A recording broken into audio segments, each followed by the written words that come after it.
A aula já está sendo gravada. Ah, então perfeito. Então vamos lá, já me falou que a aula está sendo gravada, então eu vou continuar, tá? Gente, em relação ao chat, vai ser como na última aula, tá? A gente que está mediando, enquanto estiver mediando e falando sobre o livro e sobre o conteúdo, a gente vai evitar ler o chat, tá bom? Aí a gente, depois que a gente falar, a gente vai abrir a área do debate para a gente discutir, tá bom? Eu acho muito válido as pessoas que estão se apresentando, tá? Eu acho isso ótimo. Então, eu também vou me apresentar, para caso quem não estava aqui na aula passada já me conheça, tá? Eu me chamo Carlos. Atualmente eu sou pedagogo, né? E leciono na escola pública e também sou um dos professores e coordenadores de Emancipa Ibirité, tá? Aí essa aula, né, tem um intuito de falar sobre Paulo Freire e da educação que ele trata e que ele ensina, tá bom? Na primeira aula, a gente trabalhou com as primeiras palavras do livro, né, que a gente trabalhou sobre ela, falamos sobre ela e abrimos espaço para o debate, tá? E a aula de hoje, a gente vai falar sobre o primeiro capítulo, né, que vai ser nossa amiga, professora e coordenadora Larissa vai falar sobre esse primeiro capítulo, tá? Aí, como eu disse, ela vai mediando e caso por surgindo alguma dúvida ou questionamento, pode ir mandando no chat, tá? A nossa amiga Paula também vai mandar uma lista, num link, né, aqui no chat, que é a lista de presença. Então é muito importante para quem quiser assinar, não, quem quiser não, tem que assinar, gente, por favor, para assinar a lista, né, para a gente ter um controle de quem participou na hora de emitir o certificado, tá bom? Aí ela vai mandar aqui. Se não for muito incômodo, ela pode mandar agora ou no final da aula, no caso do debate, tá? Para já ir assinando a lista, tá bom? E assim que eu abrir, né, espaço para Larissa, ela vai mediar, como eu disse, vai falar sobre o primeiro capítulo, vai ler com vocês. E quando a gente for abrir, né, o espaço para debate, a Paula também vai montar uma lista de quem quer falar, tá? Aí quem quiser falar vai se candidatar, né? Falar, aí eu quero falar, né? Ou, um caso, um exemplo. A última mensagem foi do Mauro. Aí o Mauro vai falar, Mauro quer falar, né? Só mesmo para a gente ter um controle para ir na ordem, tá? Eu acho que esses são os informes que eu tinha que passar. Se tiver mais algum, manda para mim que eu passo, mas eu acho que eu passei todos, tá? A gente vai começar agora, tá? A leitura, né? E a aula. Aí eu peço para Larissa, caso ela já esteja aqui online, para ela dar um alôzinho para mim encerrar minha fala. Tô aqui já. Ah, então ótimo. Gente, ó, e a Paula já mandou aí no chat a listinha, tá? O link com a lista de presença. Assina, por favor. Gente, agora boa noite. Eu passo a palavra para Larissa, tá bom? E eu acho que até o final da aula eu tô em casa já. Então, gente, até daqui a pouco. Só um minutinho antes da Lari falar, eu vou colocar a lista de presença também na descrição do nosso grupo do WhatsApp, tá bom?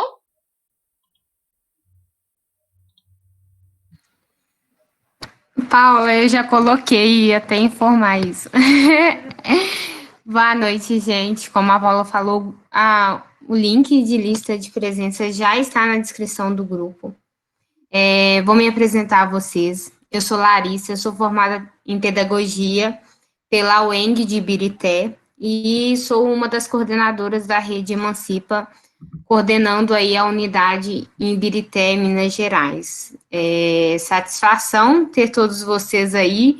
Vejo que um grupo grande de professores aqui através do chat, né? E é muita satisfação estar nesse debate com vocês. Eu acho que é uma aula, é um tipo de aula, mas é um debate aí nossos para saber mais sobre as palavras de Paulo Freire, né, que é um educador maravilhoso aí que tivemos no Brasil.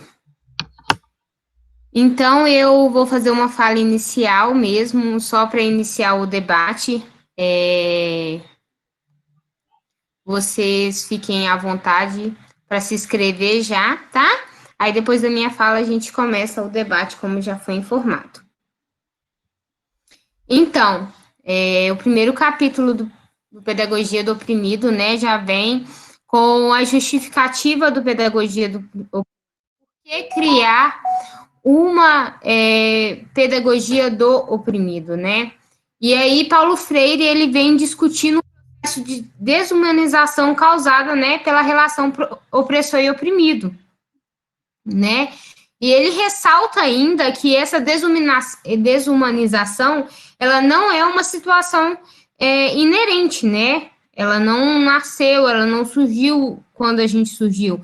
Ela é uma construção ordenada pelos opressores, né? Eu acho muito importante também tanto a humanização quanto a desumanização, ela tem cor, ela tem gênero e ela tem uma posição econômica específica, né? A gente não pode esquecer disso. Por isso, a importância de uma educação que tenha como prática de liberdade desse povo, né? Uma educação do povo e para o povo, né? Porque senão, se uma educação não for dessa maneira, assim como Paulo Freire sugere nesse capítulo, né? O sonho do oprimido não é se libertar, e sim se tornar um opressor, né? Tendo uma visão muito individualista, né? Que é normal no mundo capitalista em que vivemos.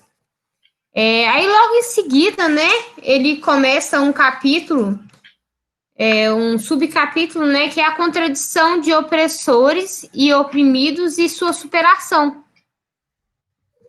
E aí ele discute, dentro desse tópico, eu separei durante os tópicos para ficarem mais fácil de entender. Se não estiverem entendendo, pode estar falando aí no chat. Tá bom?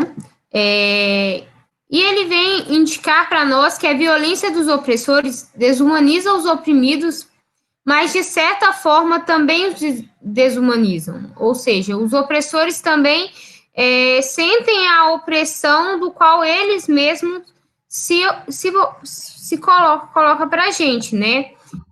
A luta contra a desuminação só tem sentido se a luta tem o interesse de humanizar a todo, né? E essa luta ela só pode ser travada pelos oprimidos, ela só pode ser na linha de frente, só tem que estar os oprimidos, né? Porque eles que sofrem a opressão de uma maneira mais exorbitante, né? Já que os opressores, né, até mesmo quando eles fazem essas atitudes de tentar humanizar, de tentar libertar o oprimido, ele tem a necessidade de que sua generosidade seja vista, né?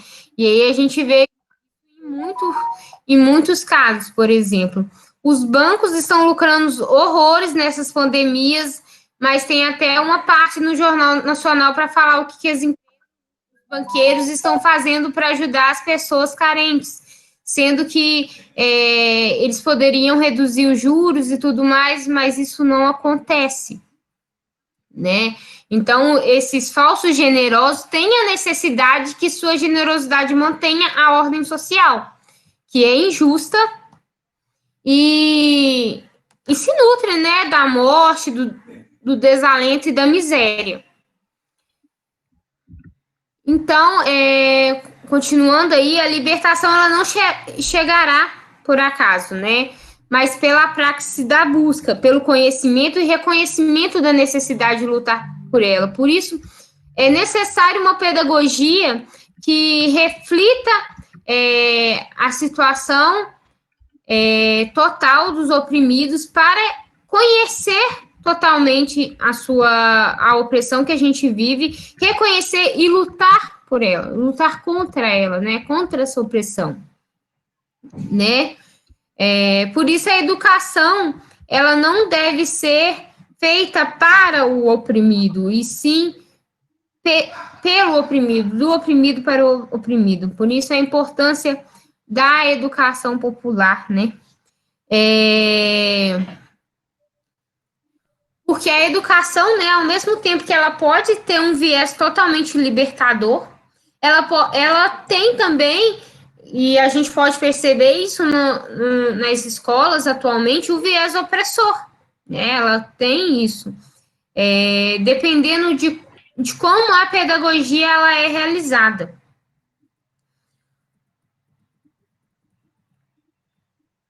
Só um minutinho, gente. Perdi aqui onde eu estava. Então, né, a pedagogia que faça da opressão as suas causas objeto da reflexão do oprimido, que resultará o engajamento necessário na luta por libertação. Na página 45, quem tá com o livro, tá, gente? Eu tô com esse livro aqui, ó. Freire também fala da importância, né, da luta, da pedagogia ter uma visão coletiva, porque de forma individualista o oprimido só sonha em se tornar o opressor, e ele até faz o exemplo aí do capataz nessa, né, quando o oprimido vira, por exemplo, capitão do mato e tudo mais, né, ele começa a ser até pior do que o próprio opressor. Os opressores fazem com que os oprimidos pensem que só podem viver daquela forma, né? Fazendo que, assim, tenham medo da liberdade. Por isso, a necessidade de superar a situação opressora. Freire também afirma que a libertação é difícil e dolorosa, né? Ele até compara ela com um parto, né? E a gente pode perceber isso até no nosso processo de desconstrução. Não é um processo fácil, não é Só um minutinho, gente.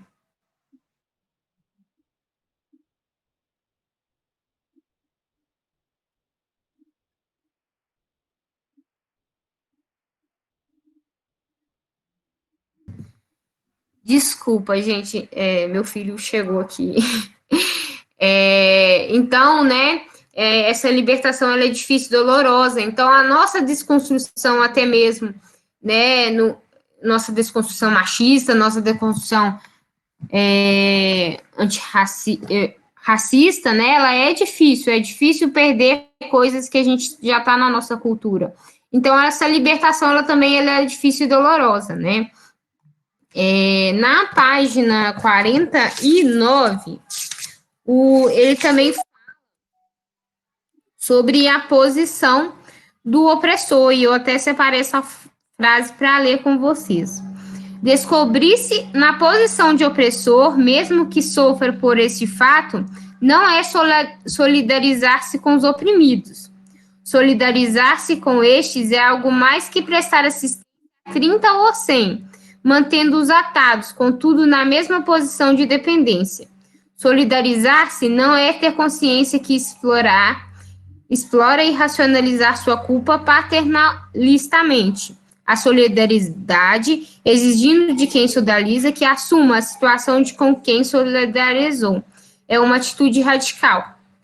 É muito importante isso. Não basta apenas ajudar 1, 2 ou mais, né? Tem que tentar fazer isso de forma efetiva para todos, para mudar a situação do oprimido, né? E o opressor, ele só consegue solidarizar com o oprimido quando ele pensa de uma forma coletiva. E somente através da contradição, que ele fala muito, que o opressor se reconhece como tal e o oprimido consegue ver-se subjugado por outro, né? É a contradição que gera a consciência. Mas o autor adverte ainda que o processo de desintoxicação da opressão deve acontecer de maneira cuidadosa para que os opressores não venham a ser os novos oprimidos. E aí ele vem discutir também a situação concreta, né, de opressão e opressores, e a situação concreta também de opressão e oprimidos, né? Vou juntar essas duas duas partes aí nesse tópico. Quando a libertação dos oprimidos, né, os opressores não sentem totalmente libertos. Quando se começa a caminhar por uma liberdade, os opressores, eles acabam não se sentindo muito livres, eles se sentem, de certa forma, oprimidos, já que foi tirado o estilo de vida deles. Eu acho que eu vejo muito esse exemplo quando os negros começaram a ter cotas e começaram a adentrar dentro das universidades, assim. O quanto os outros estudantes brancos se sentiram que isso é uma maneira mais fácil de entrar, como se eles estivessem perdendo vagas, assim, né? Porque foi tirado um estilo de vida deles, né? E o opressor, ele acha que o seu padrão de vida, ele é destinado somente a certas pessoas, como se fosse um destino dado, como se eles tivessem o direito, ou se eles até mesmo tivessem conquistado, que aí vem muito da meritocracia. Eu tô aqui porque eu mereço e tudo mais. E que a gente sabe que é totalmente equivocado. Ele tá ali devido a certas coisas que ele teve na vida, né? E aí, Freire também discute um pouquinho sobre a cultura do silêncio, e levando assim para o lado dos oprimidos e tudo mais. Que a cultura do silêncio, ele faz com que a gente tenha certas características. No meu aqui, eu não sei em qual página que está os seus, porque eu até vi que aí tem pessoas que estão com frases diferentes, né? Ele fala que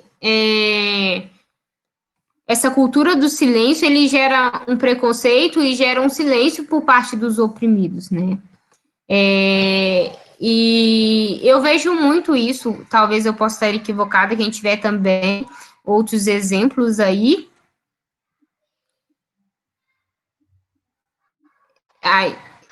Que o exemplo de mulheres que querem revogar tudo que já foi conquistado, né? Que querem voltar a ficar em casa, que não aceitam o feminismo, né? Elas carregam em si características de seus opressores, porque a gente vive nessa cultura de silêncio, né? Ela não consegue enxergar o quão benéfico é a luta das mulheres e o quanto isso vai melhorar a sua vida, né? Dessa característica, dessa cultura do silêncio que a gente vive, né? E isso causa também a autodesvalia dos oprimidos, que acabam se enxergando como incapazes, né? E ao se enxergar como incapaz, acaba também tendo a paixão pelo estilo de vida do opressor, né? Até mesmo por conta da alienação. Então,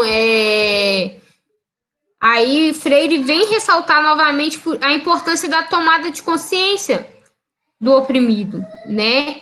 Que aí, com a tomada de consciência, com uma pedagogia feita para a libertação, ele deixa de ser dócil, ele deixa de aceitar a exploração e passa a ter uma ação rebelde na visão do opressor. E aí, no último tópico, já encerrando aí a minha explicação, a minha fala, Freire já começa, né, o subtópico: ninguém liberta ninguém se liberta sozinho, os homens se libertam em comunhão. O opressor, ele não consegue libertar o oprimido sozinho não consegue